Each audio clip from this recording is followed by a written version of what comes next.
రెండో అంశం, గురుకులాలు 9,000 ఉద్యోగాలు వేశారు. 9,000 ఉద్యోగాల సంబంధించి ఎగ్జామ్ పెట్టింది గత గవర్నమెంటే, నోటిఫికేషన్ ఇచ్చింది గత గవర్నమెంటే, రిజల్ట్ ఇచ్చింది గత గవర్నమెంటే. కేవలం పత్రాలు ఇచ్చారు. ఆ పత్రాలు కూడా మీరు పార్లమెంట్ ఎన్నికల కోసం డిఎల్ ఇచ్చిన తర్వాత జేఎల్ తర్వాత పీజీటీ తర్వాత టీజీటీ ఇట్లా పైకి వెళ్ళి ఇవ్వాలా. కానీ మధ్యలో పీజీటీ ఇచ్చారు. ఎందుకు ఇచ్చారంటే డిఎల్కి డెమో పెట్టాలి, దానికి ఇంటర్వ్యూ ఉంటుంది.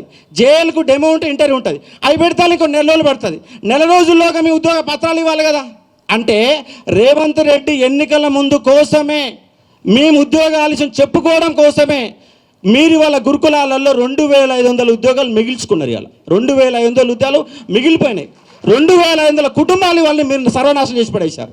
ఎందుకంటే ఉద్యోగాలు వస్తాయని చెప్పేసి రాసిరు, 1:2 లిస్టులో ఉన్నారు, పత్రాలు ఇచ్చారు, సర్టిఫికేట్ వెరిఫికేషన్ అయిపోయింది, అన్నీ అయిపోయినాయి. కానీ ఉద్యోగాలు మాత్రం రోడ్డు మీద ఇందిరా పార్క్ కాడ 5 సార్లు ధర్నా పెట్టారు. రేవంత్ రెడ్డి గారి ఇంటికి ముట్టడి కూడా 10 సార్లు ముట్టడి చేశారు. అయినా కూడా వాళ్ళ గోస ఇంతవరకు పట్టించుకున్నోడే లేడు.